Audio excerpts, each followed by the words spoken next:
Good morning, students.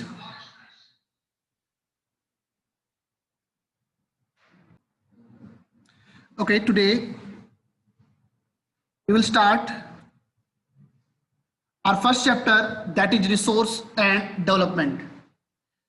अगर मैं बात करता हूँ इस चैप्टर की, इसकी हेडिंग है रिसोर्स एंड डेवलपमेंट। तो जिस वक्त आप 6th स्टैंडर्ड में थे, उस टाइम में भी ज्योग्राफी का जो फर्स्ट चैप्टर था आपका, वो था आपका रिसोर्स। 7th में हुए, 7th के अंदर भी आपका जो फर्स्ट चैप्टर रहा है वो रिसोर्स रहा है, ठीक है। और अगर मैं बात करता हूं 8th के अंदर भी आपका फर्स्ट चैप्टर जो ज्योग्राफी का था वो रिसोर्स रहा है। मींस आपको रिसोर्स के बारे में क्लियरली पता है। तो आप में से कोई भी बच्चा रिसोर्स की डेफिनेशन दे मेरे को, कोई भी एनी स्टूडेंट? यस सकुन।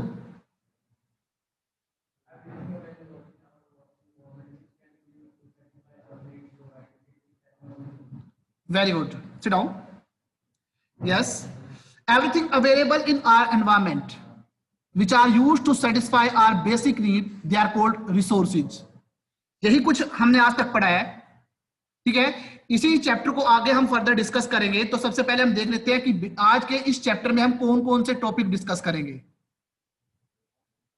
तो फर्स्ट वन है इंट्रोडक्शन होगी चैप्टर की, मींस रिसोर्स के बारे में बताया जाएगा। उसके बाद हम डिस्कस करेंगे classification of the resources.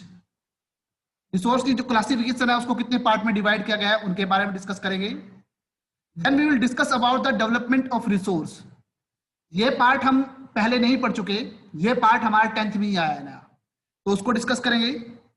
Then हम देखेंगे कि रिसोर्स प्लानिंग इन इंडिया किस प्रकार से हुई है उनको। उसके बाद हम डिस्कस करेंगे कंजर्वेशन ऑफ द रिसोर्सेज। यहां पर आपका रिसोर्स वाला पोर्शन खत्म हो जाता है एक तरीके से, बट आगे जो पोर्शन चलेगा वो भी रिसोर्स से रिलेटेड होगा, क्योंकि सेकंड पॉइंट हम डिस्कस करेंगे लैंड एज ए रिसोर्स, जहां पर एज ए रिसोर्स लैंड का किस प्रकार से यूज होता है। Second thing, land use pattern हमारे इंडिया में किस प्रकार से है, ठीक है। इन सब चीजों को डिस्कस करेंगे। डिफरेंट एक्टिविटीज, चाहे वो ह्यूमन बीइंग की वजह से है या कोई नेचुरल फैक्टर है, उन सब फैक्टर की वजह से लैंड लगातार डिग्रेड होती जा रही है, उसको डिस्कस किया जाएगा। देन उन स्टेप्स को डिस्कस करेंगे जिनकी वजह से हम इनको कंजर्व कर सकते हैं या इसको बचा सकते हैं। उसके बाद नेक्स्ट जो रिसोर्स बनेगा वो आपका सॉइल रहेगा, तो हम सॉइल को एज ए रिसोर्स डिस्कस करेंगे। Then we will discuss about the classification of the different soils जो हमारे इंडिया में मिलती है। बेसिकली हम इंडिया की बात करेंगे। तो यहां पर जो इस चैप्टर में मैप भी बनेगा वो मैप बनेगा आपका इंडिया के अंदर सॉइल से रिलेटेड, ठीक है। और उसके बाद soil erosion and soil conservation, इनको डिस्कस करेंगे। पूरा चैप्टर जो है वो आपका यहां तक रहेगा, ठीक है। तो अभी हम रिसोर्स को देख लेते हैं। आज तक अगर मैं रिसोर्स की बात करता हूं तो रिसोर्स की आपके पास एक ही डेफिनेशन थी, everything in our environment which can be used to satisfy our basic needs, they are called resource. But इसके अंदर 3 कंडीशंस अप्लाई की जाती है। Provided it is technologically accessible, means हमारे पास टेक्निकल मैनर से इतनी नॉलेज होनी चाहिए कि हम उसको प्राप्त कर सके, उसकी एक्सेस प्राप्त कर सके। इकोनॉमिकली फिजिबल, थर्ड है कल्चरली एक्सेप्टेबल। तो हमारे सामने यहां पर 3 मेन टर्म आई है जो कि न्यू है। आज तक 8th स्टैंडर्ड तक या आपने 9th स्टैंडर्ड तक जो भी पढ़ा है उसके अंदर आपके सामने ये 3 जो इंपॉर्टेंट टर्म्स थी वो कभी नहीं यूज हुई। तो सबसे पहले हम उन्हीं को डिस्कस करेंगे, जिनमें पहली है आपकी टेक्नोलॉजिकल एक्सेसिबल, सेकंड रहेगी इकोनॉमिकल फिजिबल, और थर्ड रहेगी आपकी कल्चरली एक्सेप्टेबल। तो इनको ही थोड़ा सा डिटेल में देख लेते हैं। तो सबसे पहली आपकी है technological accessible, means technical manner से हमारे पास एक्सेस होनी चाहिए। मीन्स हमारे पास ऐसी टेक्नोलॉजी होनी चाहिए कि हम उसको एक्सट्रैक्ट कर सकें, हम उसको यूज कर सकें। जैसे मैं यहां पर आपको एक एग्जांपल दूंगा, वाटर H2O, जो कि हाइड्रोजन एंड ऑक्सीजन, ये 2 गैसों से मिलकर बना है। अगर हम इन दोनों को सेपरेट मैनर से यूज करें तो उनसे हमें ह्यूज अमाउंट में एनर्जी प्राप्त हो सकती है, but we don't have such a technology जिसकी वजह से हम इसका यूज कर पाए। तो हमारे पास टेक्निकल मैनर से ऐसा होना चाहिए कि हम उस रिसोर्स को एक्सेस कर सके। रिसोर्स तो हर एक चीज है, पर जब तक हम उसे यूज नहीं कर रहे तब तक वो कोई रिसोर्स नहीं है। अब रिसोर्स उस पर्टिकुलर प्रोडक्ट को, उस पर्टिकुलर आर्टिकल को हमें एज ए रिसोर्स बनाना है, तो हमारे पास 3 इंपॉर्टेंट टर्म्स हैं। तो उनमें सबसे पहली है आपकी टेक्निकल मैनर से हमारे पास एक्सेस होनी चाहिए उसके लिए, मीन्स हमारे पास ऐसी टेक्नोलॉजी होनी चाहिए कि हम उसका यूज कर सकें। तो इसमें एग्जांपल मैंने आपको वाटर का दिया, हमारे पास टेक्नोलॉजी ही नहीं कि हम उसको सेपरेट करके 2 डिफरेंट जो इंपॉर्टेंट गैसेज है उनमें कन्वर्ट कर ले, तो उस तरीके से हम इसका यूज ही नहीं कर सकते। तो अगर हम रिसोर्स की बात करते हैं तो रिसोर्स वो प्रोडक्ट कहलाया जाएगा जो प्रोडक्ट हमारे यूजेबल है। अगर हमारे पास टेक्नोलॉजी है और उसके बाद हम उसे यूज कर लेते हैं, then that called resource. Otherwise उससे पहले वो जस्ट ओनली एक सोर्स होता है, वो कोई रिसोर्स नहीं है, जस्ट ओनली एक सोर्स है। ठीक है, अब उस सोर्स को रिसोर्स में कन्वर्ट करने के लिए हमें हमारे पास टेक्नोलॉजी होनी चाहिए। सेकंड पॉइंट देख लेते हैं, इकोनॉमिकल फिजिबल। अगर नॉर्मली बात करते हैं, इकोनॉमिक्स आज भी पढ़ रहे हैं, अगर जो बच्चा कॉमर्स लेगा तो वहां पर भी इकोनॉमिक्स पढ़ेगा, या आर्ट के अंदर भी आप इकोनॉमिक्स लोगे। हमारी इकोनॉमी कहती है कि किसी भी चीज में अगर हम इन्वेस्टमेंट करते हैं उससे हमें आउटपुट क्या मिलेगी, ये बात हम सोचते हैं। इट मीन्स अगर हमने इन्वेस्टमेंट की है तो प्रॉफिट मिलना चाहिए, ये हमारा मेन उद्देश्य होता है, मेन रीजन होता है। ठीक है, तो इस तरीके से मान लीजिए हमने कोई रिसोर्स एक्सट्रैक्ट किया और उस रिसोर्स को एक्सट्रैक्ट करने के अंदर हमारा पैसा ज्यादा खर्च हो जाता है, और उसके बाद हम जब उसको यूज करते हैं उससे हमें आउटपुट कम मिलती है, तो हम उसका यूज नहीं करेंगे। ठीक है, यही कारण है कि जो डिफरेंट कोल है, या आप कह सकते हो आयरन है, उसके अंदर हम क्या करते हैं, उसको कैटेगरी में डिवाइड करते हैं। ठीक है, क्योंकि इकोनॉमिकल मैनर से उससे बेनिफिट कितना होता है। तो सेकंड थिंग हम देखेंगे कि इकोनॉमिकल मैनर से क्या वो बेनिफिशियल है या नहीं है, तब जाकर हम उसे एक्सट्रैक्ट करेंगे या उसको, उस सोर्स को रिसोर्स में कन्वर्ट करेंगे। और तीसरा पॉइंट जो बनता है वो बनता है आपका कल्चरली एक्सेप्टेबल। ये एक स्टोरी के माध्यम से बताया जाएगा। ठीक है, स्टोरी सुनना सभी को पसंद है, तो स्टोरी सुन लीजिए। मान लीजिए कि एक गांव है, ठीक है, कोई एक विलेज है, उस विलेज के अंदर पता चला है कि भाई उसके अंदर क्रूड ऑयल है, पर यह नहीं पता कि किस एरिया के अंदर क्रूड ऑयल मिला है। ठीक है, सर्वे किया गया, सर्वे के दौरान में पाया गया कि एक टेंपल है और उस टेंपल के नीचे आपका क्रूड ऑयल मिलता है। ठीक है, एक टेंपल है और उस टेंपल के नीचे जो है, जो जमीन है, उस जमीन के अंदर आपका क्रूड ऑयल है। ठीक है, तो इसके लिए हमें क्या करना पड़ेगा, इसके लिए हमें क्या करना पड़ेगा, अगर हमें उसे एक्सट्रैक्ट करना है, अगर हमें उसे निकालना है, तो उसके लिए हमें उस मंदिर को तोड़ना पड़ेगा। अब अगर आपने मंदिर तोड़ दिया तो क्या होगा, हम एक ऐसे समाज में रहते हैं जहां पर धर्म, कास्ट, इनके ऊपर वायलेंस क्रिएट हो जाती है। और हमारे इंडिया के अंदर तो हमने बहुत दंगे देखे हैं कि जो केवल धर्म के नाम पर और इन सब चीजों के नाम पे हुए हैं। अगर आप मंदिर तोड़ोगे तो क्या एक्सेप्ट कर लिया जाएगा, नहीं किया जाएगा। तो कल्चरल मैनर से वो एक्सेप्ट होना चाहिए, तब जाकर वो एक रिसोर्स बनता है। क्लियर, तीनों टर्म्स। इस तरीके से डेफिनेशन जो बनेगी, बड़े ध्यान से सुनना, everything in our environment which can be used to satisfy our basic need provided it is technological accessible, economically feasible and culturally acceptable, they are called resources। तो सारे के सारे रिसोर्स कहलाते हैं। इतना क्लियर है? ठीक है, इसके बाद देख लेते हैं। अब हम नेक्स्ट पॉइंट जो डिस्कस करेंगे, इंटर रिलेशन, या आप कह सकते हो interdependent between nature, technology and institution.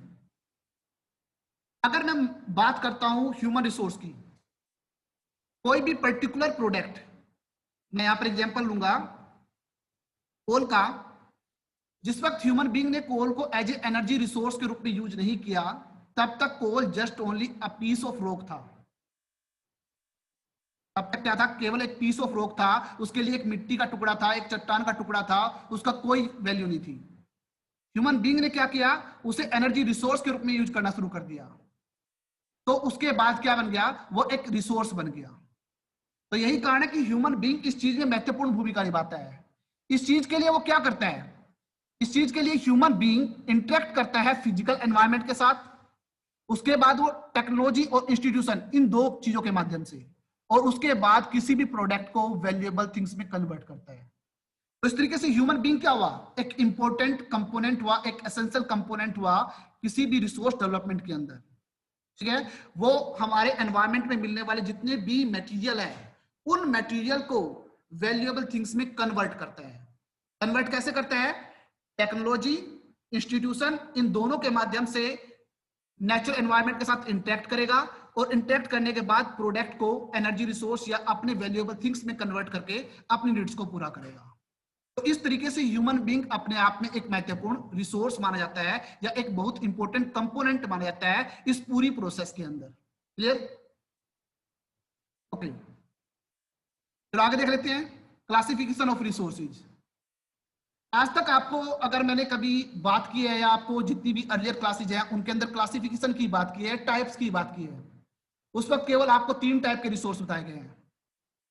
एक है आपका natural resource, the resource which we get from nature, that they are called natural resource. दूसरा रिसोर्स आपको बताया गया है मैन मेड रिसोर्स। अब मैन मेड रिसोर्स में कुछ भी हो सकता है जो ह्यूमन बीइंग ने बनाया है।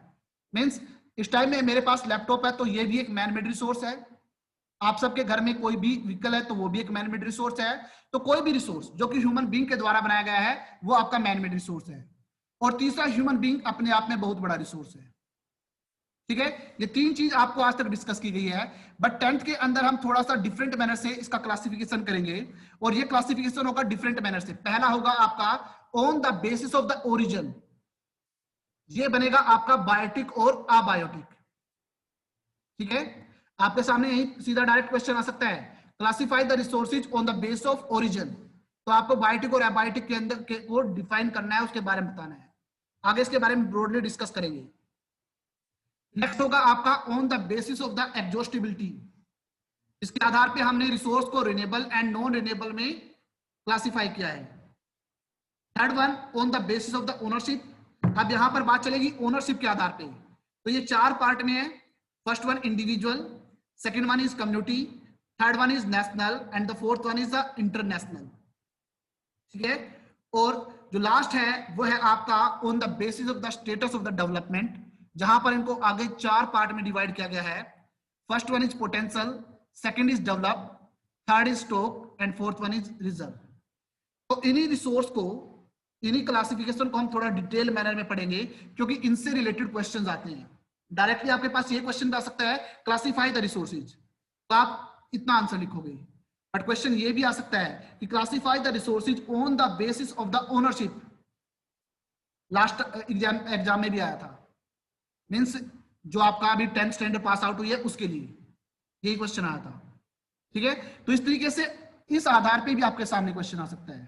तो आपको हर एक चीज के बारे में पता होना चाहिए। ठीक है, तो सबसे पहले हम पढ़ेंगे on the basis of the origin of the resources. Origin होता है उत्पत्ति, एमर्ज कहां से हुए, उत्पन्न कहां से हुए, उसके आधार पे। साइंस के अंदर भी आई थिंक सो आपने इसके बारे में डिस्कस किया होगा, पढ़ा भी होगा। ठीक है, तो इसके आधार पे हम इसको डिवाइड करते हैं बायोटिक और अबायोटिक में। अगर मैं बायोटिक रिसोर्स की बात करता हूं, ऑल लिविंग थिंग्स, जितनी भी लिविंग थिंग्स है वो आपकी बायोटिक रिसोर्स कहलाती है। जितनी भी लिविंग थिंग्स है वो आपकी बायोटिक रिसोर्स कहलाती है। और ये रिसोर्सेज आपको जो हमारा बायोस्फीयर है उसके अंदर मिल सकते हैं, और इनके अंदर जो है लाइफ मिलती है। इसमें आप ह्यूमन बीइंग सबसे बड़ा एग्जांपल है। ह्यूमन बीइंग जो है इसमें सबसे बड़ा एग्जांपल है, आप ह्यूमन बीइंग को एज एग्जांपल दे सकते हो। तो इस तरीके से आपके ये 3 पॉइंट्स बन सकते हैं। पहला point, all living things are known as a biotic resource. Second point, these resources are obtained from the biosphere and they have life।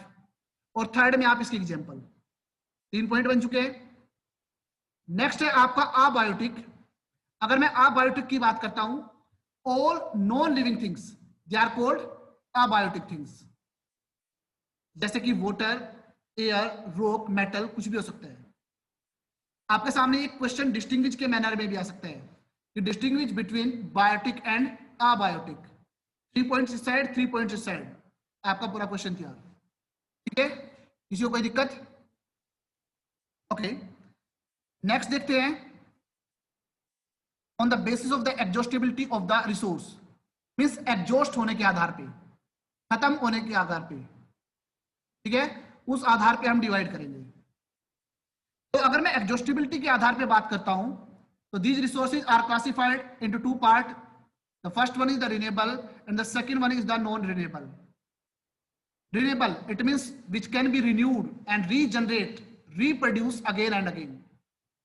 ऐसे रिसोर्सेज जिनको मैं बार बार रिन्यू कर सकता हूं, रिप्रोड्यूस कर सकता हूं, ठीक है, चाहे मैंने फिजिकल मैनर से फैक्टर यूज किए, केमिकल प्रोसेस यूज की, मैकेनिकल प्रोसेस यूज की, वो मेरे ऊपर डिपेंड करता है, बट मैं उनको बार बार रिप्रोड्यूस कर रहा हूं, वो आपके रिन्यूएबल रिसोर्सेज होते हैं।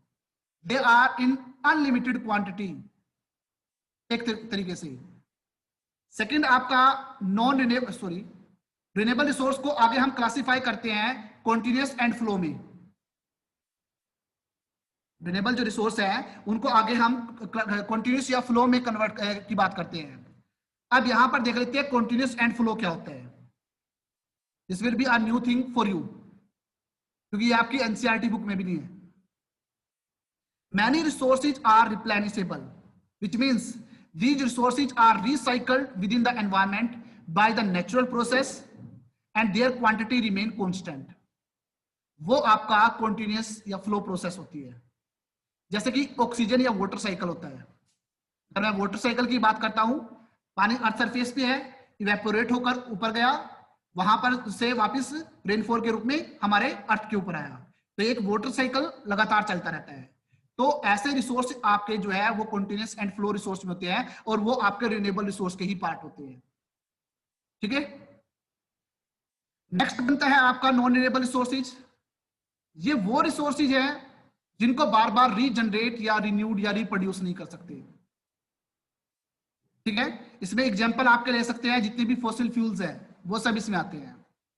अब मेरा एक क्वेश्चन है कि हमने फॉसिल फ्यूल्स को नॉन रिन्यूएबल रिसोर्स में इसलिए रखा क्योंकि इनको बार बार रीन्यूड और रीप्रोड्यूस नहीं कर सकते। हम हर बार ये बात बोलते हैं। क्या ये प्रोसेस ऐसे ही है? क्या हम इनको रिप्रोड्यूस नहीं कर सकते? कर सकते हैं। फिर हमने इनको नॉन रिन्यूएबल कैटेगरी में क्यों रखा? Yes, very good. हमने ऊपर जो डिस्कस किया उस प्रोसेस में हमें कम टाइम लगता है, इसलिए उनको हमने रिन्यूएबल रिसोर्स में रखा। बट अगर मैं नॉन रिन्यूएबल रिसोर्स की बात करता हूं, इनको बनने में मिलियंस ऑफ ईयर लगते हैं। अगर मुझे थोड़ा सा कोई भी फॉसिल फ्यूल क्रिएट करना है ना, तो उसके लिए मिलियंस ऑफ ईयर स्पेंड करने पड़ेंगे, तब जाकर वो कुछ अमाउंट में मेरे पास रिसोर्स बनेगा। पर जो मेरा उसको कंज्यूम करने का पेस है वो बड़ा तेज है, ठीक है, वो आपस में बैलेंस मेंटेन नहीं कर पाता। और वो बैलेंस मेंटेन नहीं कर पाता, यही कारण है कि हमने उसको नॉन रिन्यूएबल कैटेगरी में रखा है, ठीक है। बनते ये भी है, रिप्रोड्यूस ये भी होते हैं, बट इनको बनने में मिलियंस ऑफ ईयर स्पेंड करना पड़ता है, ठीक है। और हमारा जो एज ए कंज्यूमर जो पेस है वो इतना तेज है कि वो आपस में बैलेंस मेंटेन नहीं हो पाता। यही कारण है कि इनको हमने नॉन रिन्यूएबल जो रिसोर्सेज है उनके आधार पर रखा है। जैसे ही आपके ओके क्लियर है। अब ये था हमारा एग्जॉस्टिबिलिटी के आधार पे। जब कभी भी आप exhaustibility word soon low, it means product exhaust हो रहा है, खत्म हो रहा है, ये वर्ड आपके माइंड में आना चाहिए। और जैसे ही एग्जॉस्ट वर्ड आए तो आपके रिसोर्स दो होने चाहिए, renewable and non renewable, okay.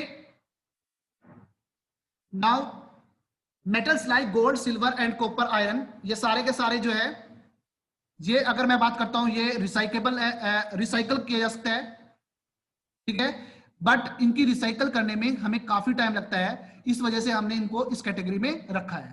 Clear है। नाउ थर्ड जो पॉइंट है वो है ओनरशिप के आधार पे। ओनरशिप इट मींस अधिकार किसका है उसके ऊपर। ओनरशिप का मतलब है उसके ऊपर अधिकार किसका है, कंट्रोल किसका है, ओनरशिप किसकी है। उस आधार पे हम रिसोर्सेज को डिवाइड करते हैं या क्लासिफाई करते हैं। अगर मैं ओनरशिप के आधार पे बात करूं तो फर्स्ट वन है individual, second one is community owned, third is national and fourth one is international. इनको देख लेते हैं। सबसे पहले मैं इंडिविजुअल रिसोर्स की बात करता हूं। एक लाइन देख लीजिए और इसी लाइन को आप इंपॉर्टेंटली हर जगह पे लिख सकते हो।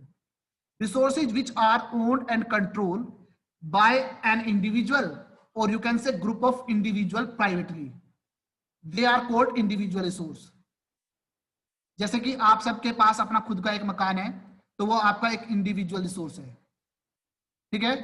किसी के पास अपना खुद का व्हीकल है, वो उसका खुद का इंडिविजुअल रिसोर्स है। ऐसे रिसोर्स जिनके ऊपर किसी एक व्यक्ति का पर्सनल अधिकार होता है, उसके ऊपर उसको कंट्रोल करने का उसका अधिकार उसी का रहेगा, वो जो रिसोर्स है वो आपका इंडिविजुअल रिसोर्स होता है, ठीक है। सेकंड है आपका community owned resources which belong, या कह सकते हो विच own and control by all the member of the community. ऐसे रिसोर्स जिनके ऊपर कम्युनिटी के हर एक मेंबर का अधिकार होता है, वो आपके कम्युनिटी रिसोर्स कहलाते हैं। जैसे कि पब्लिक पार्क, ठीक है, ग्रेवयार्ड, कब्रिस्तान कह सकते हैं, सबका अधिकार है, मरने के बाद किसी को कोई मना नहीं करेगा, ठीक है ना, सब जा सकते हैं वहां पर। तो ऐसे रिसोर्सेज जिनके ऊपर कम्युनिटी के हर एक मेंबर का अधिकार होता है, वो रिसोर्स आपके कम्युनिटी रिसोर्स कहलाते हैं, ठीक है। एग्जांपल में आप पब्लिक पार्क भी ले सकते हो, ठीक है, कोई पिकनिक स्पॉट भी ले सकते हो, ठीक है, और ग्रेवयार्ड भी ले सकते हो, वेरी गुड, ठीक है, क्लियर। इंडिविजुअल रिसोर्स में केवल इंडिविजुअल का अधिकार होगा, उस प्राइवेटली इंडिविजुअल पर्सन का, या ग्रुप ऑफ इंडिविजुअल, एक व्यक्ति भी हो सकता है, ग्रुप ऑफ पीपल भी हो सकते हैं, बट कम्युनिटी ओन के अंदर कम्युनिटी के जितने भी मेंबर्स हैं उन सबका अधिकार होगा, ठीक है। थर्ड बात करते हैं नेशनल रिसोर्स। अगर मैं नेशनल रिसोर्स की बात करता हूं, तो इससे पहले हमने जिन भी रिसोर्सेज की बात की है, चाहे मैंने इंडिविजुअल रिसोर्स की बात की है या कम्युनिटी रिसोर्स की बात की है, या मान लीजिए कि हम किसी भी एरिया में मिलने वाले रिसोर्स की बात करते हैं, एक रिसोर्स हरियाणा में मिलता है, एक पंजाब में मिलता है, एक हिमाचल प्रदेश में मिलता है। हर एक रिसोर्स जो है वो पर्टिकुलर किसी एक कंट्री की बाउंड्री में आता है, इसलिए वो रिसोर्स उस देश का रिसोर्स माना जाता है, और ऐसे रिसोर्सेज को नेशनल रिसोर्स कहा जाता है, ठीक है। और ये केवल पॉलिटिकल बाउंड्री तक ही सीमित नहीं रहता, बल्कि ऐसी पॉलिटिकल बाउंड्री जो कि किसी कोस्टल एरिया से लगती है, इट मींस किसी समुद्री एरिया से लगती है, उसके अंदर 12 न्यूटिकल माइल्स, इट मींस 22.2 किलोमीटर का एरिया जो है वो उसके अंदर आता है। एग्जांपल में आप मुंबई हाई ले सकते हो। मुंबई हाई जो है वो एक पेट्रोलियम प्रोडक्ट प्रोवाइड करता है। अगर मैं उसकी बात करता हूं तो वो अरेबियन सी के अंदर है, ना कि इंडिया की पॉलिटिकल बाउंड्री के अंदर, अर्थ सरफेस के ऊपर नहीं है, बल्कि वो ओशियन के अंदर है, अरेबियन सी के अंदर है, क्योंकि इसने कहा है कि ओशियन से लगती हुई बाउंड्री में आपका 12 न्यूटिकल माइल्स उस देश का माना जाता है। यही कारण है कि वो रिसोर्स हमारे देश का है, ठीक है। तो जितने भी रिसोर्सेज है वो पर्टिकुलर किसी न किसी कंट्री से बिलोंग करते हैं, क्योंकि वो एक पॉलिटिकल बाउंड्री के अंदर आते हैं, इसलिए उन रिसोर्स को हम नेशनल रिसोर्स में काउंट करते हैं। और अगर मैं बात करूं कि मान लीजिए कि कभी पब्लिक वेलफेयर के लिए काम करना होता है, तो उस वक्त गवर्नमेंट जो होती है आपके प्राइवेट जो इंडिविजुअल रिसोर्स है उनको भी यूज कर सकती है। आप कभी देखिए कि जब कभी भी रेलवे ट्रैक बनाना है या आपको रोड को वाइड करना है, उस सिचुएशन में क्या करते हैं, जिन व्यक्तियों की वो जमीन होती है वो उनसे ले लेते हैं, उसका मुआवजा कंपनसेशन देते हैं, बट वो उसका यूज कर लेते हैं क्योंकि वो पब्लिक वेलफेयर के लिए होता है, ठीक है। और गवर्नमेंट के पास अधिकार है क्योंकि वो नेशनल रिसोर्स के अंडर आते हैं, क्लियर है। कंट्री के पास लीगल पावर होती है कि वो प्राइवेट प्रॉपर्टी को पब्लिक को फैसिलिटी प्रोवाइड करने के लिए यूज कर सकती है, ओके। नेक्स्ट है आपका इंटरनेशनल रिसोर्स।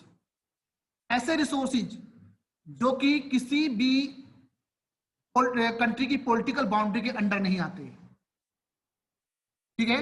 नियर अबाउट अगर मैं बात करता हूं 200 न्यूटिकल माइल्स अवे की बात कर रहा हूं, जो किसी भी कंट्री की बाउंड्री में नहीं आते, वो रिसोर्सेज आपके इंटरनेशनल रिसोर्स होते हैं, ठीक है। ऐसा ओशियनिक जोन जो किसी भी एरिया में नहीं है, किसी भी कंट्री के एरिया में नहीं है, वो आपका जो कहलाएगा वो आपका इंटरनेशनल रिसोर्स कहलाएगा।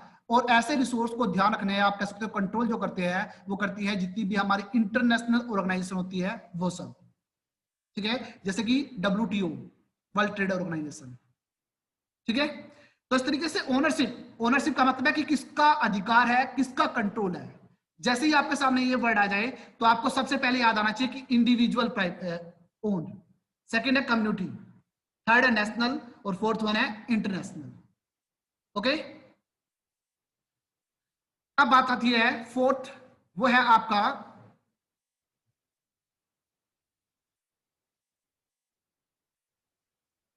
On the basis of the distribution of the resource. ये शायद मैंने नहीं बताया, ठीक है, इनको भी देख लेते हैं। आई थिंक सो ये आपकी उसमें नहीं है, फिर भी देख लेते हैं। डिस्ट्रीब्यूशन के आधार पे हम इनको दो पार्ट में डिवाइड करते हैं, ठीक है, यूबिक्विटियस एंड लोकलाइज्ड। यूबिक्विटियस रिसोर्स वो रिसोर्स होते हैं जो हर जगह पर मिलते हैं, जैसे कि अगर मैं सनलाइट की बात करता हूं, एयर की बात करता हूं, ऐसे रिसोर्स जो हर जगह पर है लाइक सनलाइट, एयर, वो आपके यूबिक्विटियस रिसोर्स कहलाते हैं। और अगर मैं लोकलाइज रिसोर्स की बात करता हूं, ये वो रिसोर्स है जो केवल एक सर्टेन प्लेस पर ही मिलते हैं, जैसे कि कोल, पेट्रोलियम, इनकी बात करते हैं, ठीक है। तो ये डिस्ट्रीब्यूशन के आधार पे थे, क्योंकि कहां कहां पर ये अवेलेबल है उसके आधार पे है। ये 10th के अंदर नहीं है बट एक्स्ट्रा है। लास्ट हमारा जो क्लासिफिकेशन है वो है स्टेज ऑफ द डेवलपमेंट के आधार पे, रिसोर्स कितना डेवलप है उसके आधार पे। इसके आधार पे हमने इनको डिवाइड किया है, एक्चुअल या डेवलप रिसोर्स, सेकेंड है पोटेंशियल रिसोर्स, थर्ड है आपका रिजर्व और फोर्थ है आपका स्टॉक। अगर मैं डेवलप रिसोर्स की बात करता हूं, डेवलप रिसोर्स या एक्चुअल रिसोर्स वो रिसोर्स होते हैं जिनके बारे में हमारे पास टेक्नोलॉजी भी है, जिनकी क्वालिटी क्वांटिटी हमें पता है। वो सारे के सारे रिसोर्स आपके डेवलप्ड और एक्चुअल रिसोर्स में आते हैं। मींस इनकी हमें क्वालिटी भी पता है, क्वांटिटी भी पता है, और हमारे पास टेक्नोलॉजी भी है कि उन्हें कैसे एक्सट्रैक्ट करके यूज किया जा सकता है। वो आपके सारे के सारे एक्चुअल रिसोर्स होते हैं। जैसे कि हम कोल की बात कर लेते हैं, पेट्रोलियम की बात कर लेते हैं, ठीक है। सेकंड है पोटेंशियल रिसोर्स। पोटेंशियल रिसोर्स वो रिसोर्स है जो किसी एक पर्टिकुलर एरिया के अंदर है बट हम उसका यूज नहीं कर पाए। अब यहां पर मेनली टेक्नोलॉजी नहीं रहेगा, यहां पर रहेगा आपका क्लाइमेटिक फैक्टर, यहां पर रहेगा आपका क्लाइमेटिक फैक्टर या रिलीफ फीचर। पोटेंशियल में जो आएगा वो क्लाइमेटिक फैक्टर और रिसोर्स या आप कह सकते हो रिलीफ फीचर, उसके आधार पे। जैसे कि ऐसे रिसोर्स जो आपके नॉर्थ ईस्टर्न जो कंट्रीज सॉरी स्टेट्स है, वहां पर आपको जो मैक्सिमम एरिया है वो सारा का सारा जंगलों से भरा हुआ है, उसका यूज नहीं कर पाए। ऐसा रिसोर्स जो कि लद्दाख के हाई माउंटेन पीक पे मिलता है वो रिसोर्स, या अंटार्कटिका के अंदर की बात कर लेते हैं, क्योंकि क्लाइमेटिक मैनर से हम उसका यूज नहीं कर पाए, वो हमारे पोटेंशियल रिसोर्स कहलाते हैं, ठीक है। नेक्स्ट है रिजर्व। ऐसे रिसोर्स जिनकी हमारे पास क्वालिटी है, क्वांटिटी है, टेक्नोलॉजी भी है, बट हमने उनको स्टॉक के रूप में रख लिया है, हमने उनको बचा के रख लिया है ताकि फ्यूचर जनरेशन उनका यूज कर सके। वो रिसोर्स आपके रिजर्व रिसोर्स कहलाते हैं। ऐसे रिसोर्स मींस ये बात है डेवलप रिसोर्स की बात है। डेवलप रिसोर्स का वो पार्ट जिसकी हमारे पास नॉलेज भी है, टेक्नोलॉजी भी है, सब कुछ है, क्वांटिटी भी पता है, क्वालिटी भी पता है, पर वो रिसोर्स हमने बचा के रखे हैं ताकि फ्यूचर जनरेशन उसका यूज कर सके। वो रिसोर्स आपके रिजर्व कहलाते हैं। और अगर मैं स्टॉक की बात करता हूं, ये वो ऐसे रिसोर्स हैं जिनके बारे में हमारे पास टेक्नोलॉजी नहीं है, जैसे कि वाटर, ये आपका स्टॉक है, ठीक है। तो उस तरीके से डेवलपमेंट के आधार पे हमने रिसोर्स को 4 पार्ट में डिवाइड कर दिया। आज के लेक्चर में केवल इतना। इससे रिलेटेड अगर किसी को कोई प्रॉब्लम है तो पूछ सकते हैं।